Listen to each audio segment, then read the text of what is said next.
Welcome friends, नाम है मारोश। मारोश नाम का मतलब है चांद का टुकड़ा या खुशगवार। बहुत ही खूबसूरत सा प्यारा सा नाम मारोश।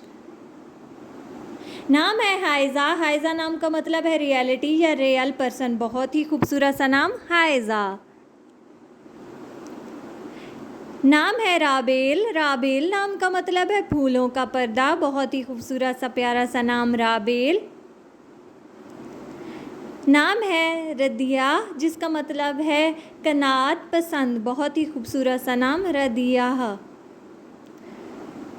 नाम है ईमान। ईमान नाम का मतलब है अकीदा या मज़हब या दीन। बहुत ही खूबसूरत सा नाम ईमान। नाम है नासनीन। बहुत ही खूबसूरत सा नाम नासनीन, जिसका मतलब है नाजुक या मुलायम हसीन।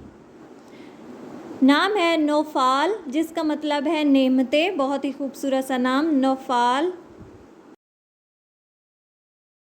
नाम है नूर अफ़ज़ा। बहुत ही खूबसूरत सा नाम नूर अफ़ज़ा, जिसका मतलब है नूर बढ़ाने वाली। बहुत ही प्यारा सा नाम नूर अफ़ज़ा।